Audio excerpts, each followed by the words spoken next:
Thank you, Dato. My name is Kenneth. I'm just a law student, so not as illustrious as the rest of the participants. But I would just like to draw everyone's attention back to the outcomes proposed by GMMF, which is firstly, what are the core values and principles that inform moderation? What are the core areas that must be addressed by all the stakeholders? And how can we as stakeholders contribute towards this common agenda? So, in light of the first outcome, right? What is moderation? And I would like to quote Mr. Archbishop Desmond Tutu from Africa. He defines extremism as when you do not allow for a different point of view, when you hold your views as being quite exclusive, and when you do not allow for the possibility of difference. So the common thread in his definition of extremism is basically close-mindedness, and that is what I would like to propose as the antithesis of moderation itself, which is inclusiveness and the ability to hold other people's views, however different or however opposed we are to them, in high regard, and we can take objectivity and common values from those views. So, in line with that, and in line with what Dato' Faizal was saying this morning, he mentioned about a common truth and the fact that we needed voices of calm, we needed to agree to disagree. So I would propose that in our education system itself, youths are exposed towards the concept of critique, towards appraising what we hear from the media is true or not, to the fact that we are able to agree to disagree and things like that. These things must be streamlined into the national education system for youths, so at the grassroots levels, to understand the concept of moderation and apply it.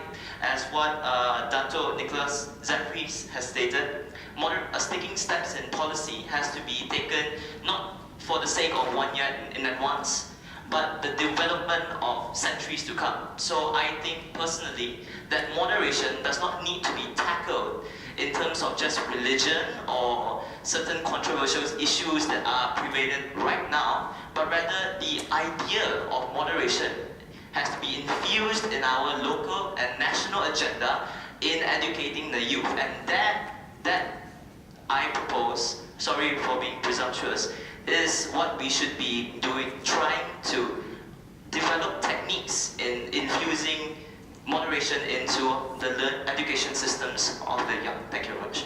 Thank you, Kenneth. If you were to look at the timeline, which is trending, as I can't remember the Twitter handle proposing, perhaps GMM should come up with a toolkit for young people. How do you live moderately or something like that?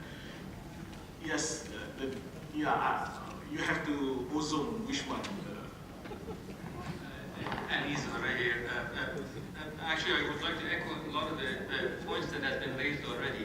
They very eloquently have mentioned. From a perspective of GMF, I think it is extremely important for it to define the core values. So your name is Ali. Ali. The core values and its principles. And if you look at essentially from a perspective of the core values, then that would provide the roadmap as well in terms of going forward.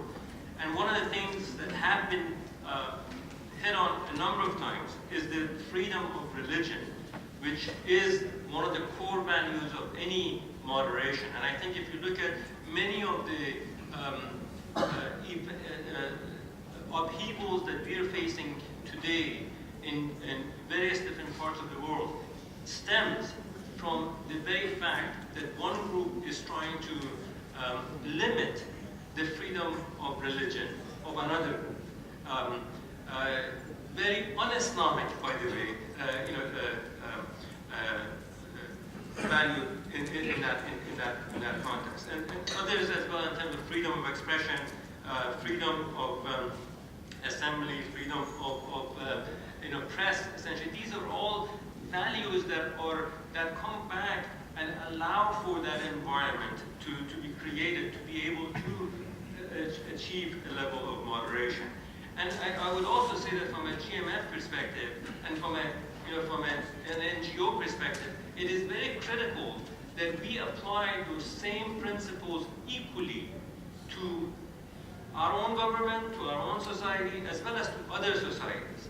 We do not want to become instruments of governments or instruments of essentially policy for certain certain agendas. But truly, what is the goal at the end of the day? To be able to make change within societies that we live in. And so from that context, I think it is also important to create a vision, as was alluded to earlier on as well. What is the society that we want to move towards? And what are the elements of that society? And then initiate also a starting point where we can start from. And hopefully that starting point comes from local communities that we're living in as well. Thank you. Ladies and gentlemen, I am very, I don't know how many, very happy to say, I think we have, I'm so sorry, the trio come from the same organization, 2% to speak of Kila. I think we have more or less reached to the end of the roundtable. Some of our delegates here have to leave quite early for they have to attend some other functions in the afternoon. We are most thankful that people can stay until this time. I'm not trying to wrap up, but before I invite Nasri Azali to say his welcoming remarks to Dr. Hamza and Dr. Hamza to officiate our function, may I just say a few things. In the morning, we started by saying that we want to take home 3 things. Number 1, moderation as a value, as a principle in foreign policy, which Dr. Sri Najib is very progressively promoting and which have been well received by many leaders around the globe, including His Excellency the Prime Minister of the UK, Secretary General of the United Nations, Hillary Clinton, just to name a few, already accepted as a principle or a concept by the ASEAN Summit and so on and so forth. The reason why we are discussing moderation is, of course, to gain lasting and sustainable peace in the world. The second thing that we want to take home is the understanding that people-to-people diplomacy there is more role now for people-to-people diplomacy, and number 3 is for us to come up with some kind of understanding that we have a network of stakeholders. Some of us are here, some of us are not able to come this morning, but they are very much in favor of having this kind of network. At GMM, we are trying to work in as far as the definition of moderation is concerned. We are trying to work at 2 levels. The first level is at the philosophical level. There's not going to be an end to it. The discourse must go on, but we welcome the contributions by our learned friends in this hall on the concept of wasatiyah, which is of course not easy to translate into English or Malay or other languages. We always say there are 3 ways at least to explain wasatiyah. One is moderation, one is the middle path, which was alluded to His Excellency, the Ambassador of Thailand and Dr. Stephen Leong, among others. The other one is, of course, balance. Not excessive, neither defective, if I can put it that way. Just for logistics, the hashtag GMMFPS, I think there are, I don't know how many, more than 100 entries, but because it multiplies by, depending on your followers, I think you can safely say it reaches more than 50,000 people. the last few hours. The streaming, live streaming, that Zol, can we give a hand, a clap to Zol? The last time I checked, it has hits of more than, berapa?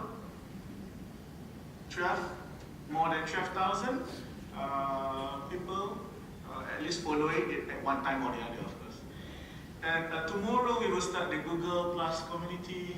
We will be inviting you on board, and then we will continue among stakeholders. With that, brothers and sisters, ladies and gentlemen, may I now invite Tan Sri Razali Ismail, Chairman of GMM.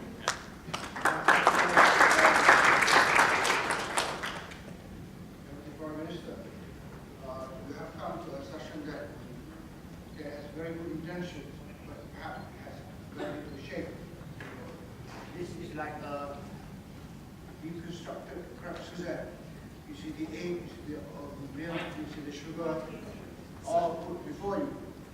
So at the end of the day, you are supposed to yourself make the crab Suzanne. So this is the nature of our CEO, Kabudin, who is slowly and fully in democratic impulses. And we are seeing here a demonstration, a manifestation of that. I commend him for the effort, and I really am impressed by the number of people that have come who want to take part in this discussion. The discussion has been, reminds me of perhaps the Wailing Wall, where all of you come up with all sorts of issues, and most of it quite domestic. But in our day and age, whether it's domestic or it's foreign, it's the same. The implications will be on our boundaries and the implications outside working on us internally. So this has to be accepted. But there is a program that we in the foundation has before us. I'm sure I'm interpreting the thinking of the Prime Minister, but I'm sure when the idea was espoused by the Prime Minister, it was in the context of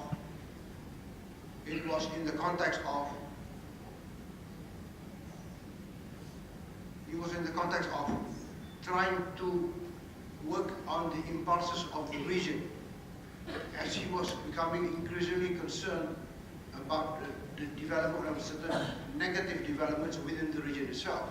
For example, the issue of enhanced nationalist instincts in many of the countries in the area. And how does the foreign policy of Malaysia evolve to the extent that we are in a position to deal with emerging issues such as extremism and extremist actions, which were not in evidence many years before.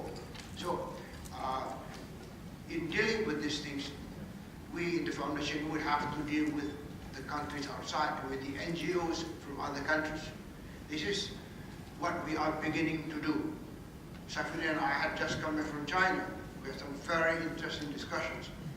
And some very interesting discussions mean that it is possible to harmonize how you see things, how the Chinese see things, and how perhaps the ASEAN in the region would be able to see things.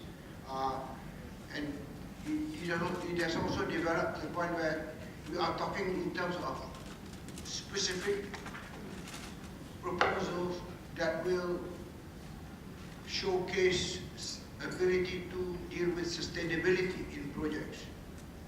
So we can see we're going into the concrete realm of things and not just in terms of how we must put our house in order. I'm not belittling what you guys have been saying just now, not at all, but there is another program that has to be done. But nevertheless, I congratulate you for what you have been able to do today. I accept that governments are not the solutions to everything, and that there is a body out there that demands and wants to be able to say things that they want, and they want the point that they make to matter. They are the stakeholders. This is the campaign that Saifuddin is trying to enlist with your help for the next, for the future. So thank you very much. I call the Deputy Foreign Minister.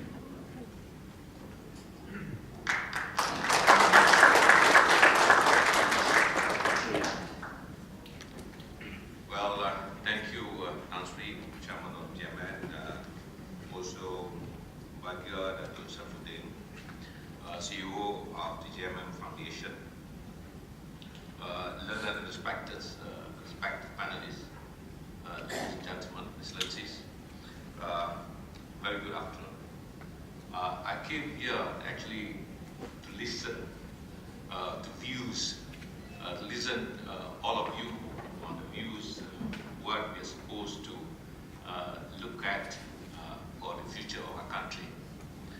I think all of us here are actually looking at Malaysia, or our nation, to be a very successful nation. But for that, we have to learn from the basic principle on whatever history. So we have to learn from way before when we were colonized. And after listening to all the views coming from all of you here, I would like to thank, first of all, Tan Sri, and also my brother here, Dato' Saifuddin, who managed to organize this kind of called a roundtable discussion. I'm sorry that I couldn't attend the morning session, but I think it is almost about the same principle, the same concept that we're looking at. When we talk about civil society, our common agenda is actually to develop a group or a stakeholder at the national and regional and also international level. At one level, civil society provides a channel or functions as a mechanism which brings the various segments of society together to address significant problems and challenges. An example would be the post-colonial experience, as I mentioned just now, of many developing countries where civil society elements have been at the forefront of change through advice consultation and knowledge sharing, and through efforts to encourage informed discourse. I've read a book called How Nation Fails. When we look at that book, for example, we realize that Malaysia has actually moved towards a very visionary direction where we are looking at a better future of our country. So in this context, the civil society will actually play a very important role in order for us to achieve a very successful developed nation by the year 2020. I know when Dato' Saifuddin mentioned about Twitter and Facebook and any social media, one of you just now, that in Halima was actually, telling us she probably only liked Facebook but not Twitter. But for a politician like me, I think Twitter would be more helpful than Facebook itself. I've got no time to look at Facebook, basically. But on Twitter, I like to follow some of you. Anas is one of them. Did you realize that? Okay. The new media actually has not allowed civil society to connect more widely, but also more importantly, makes possible the aggregation of their interests. And when we talk about that, and today I realize, which I did not, Saiful said, my brother here did not mention that he has to do it on live. I should have asked the officer to just look at it, tape it, to make sure those who who are actually on extreme or on moderate or whatever that you are that you can put yourself at which group of people. Consequently, civil society is now more than ever before better able to articulate and pursue their interests on a global scale as the case may be. Civil society in today's world performs a myriad crucial functions in many diverse fields.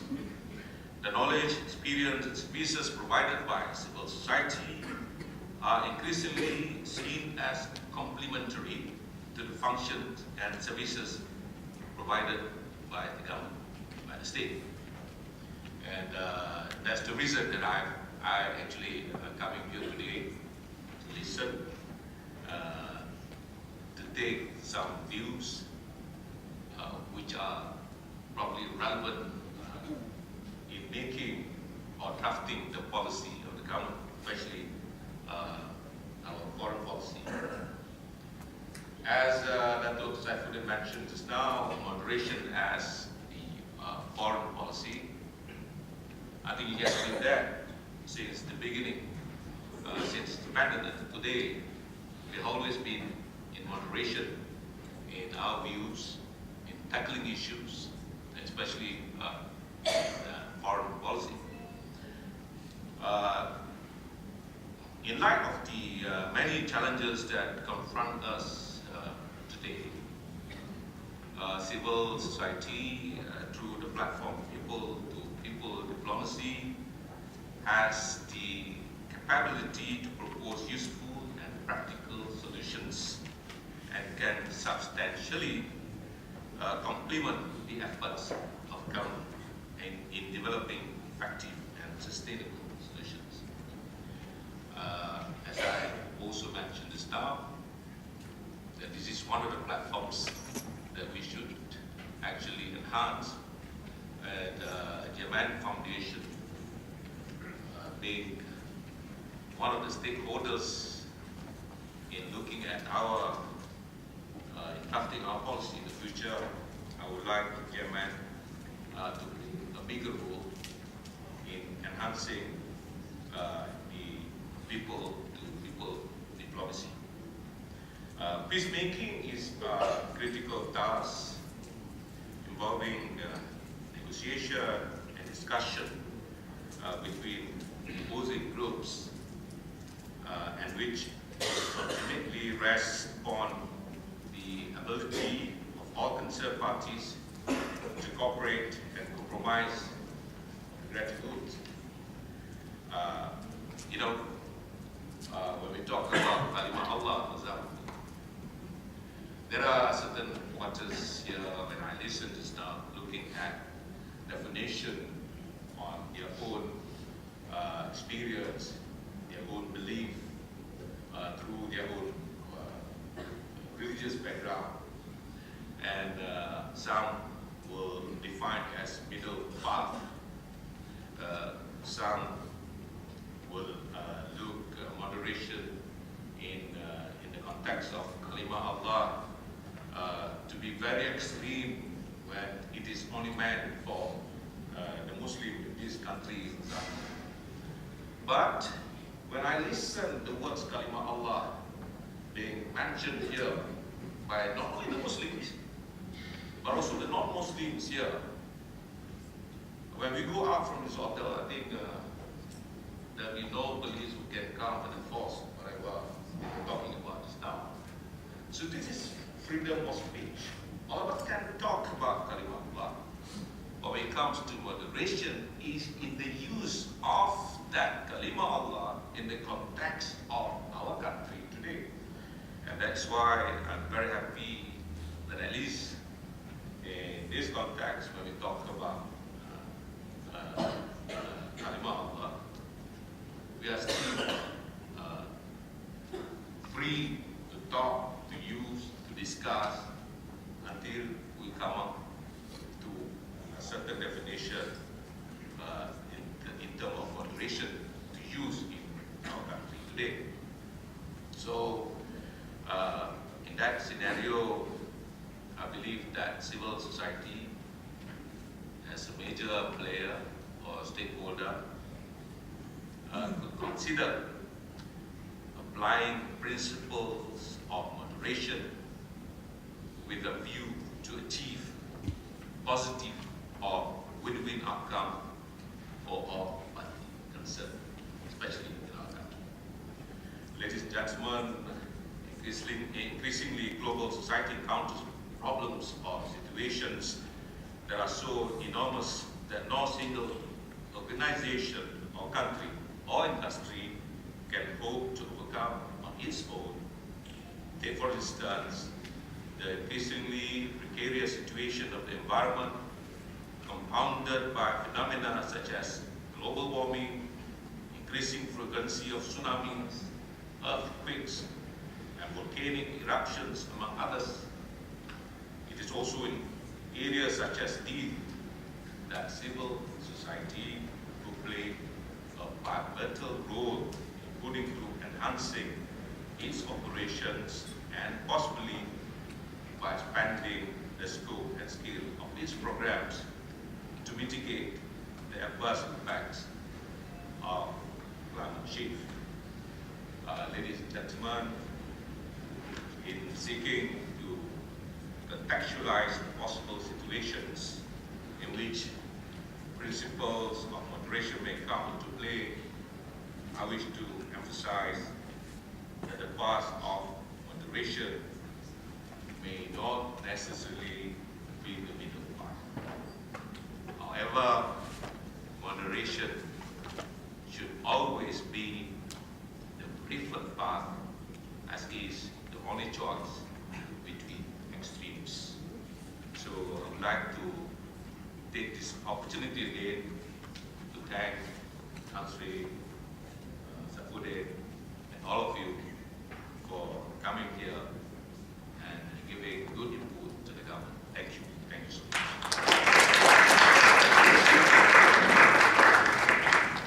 Thank you. Terima kasih banyak Yang Berhormat Datuk Hamzah. May I now invite Tan Sri Razali to present a small token of appreciation, a very moderate one, to Yang Berhormat Datuk Hamzah. Sila.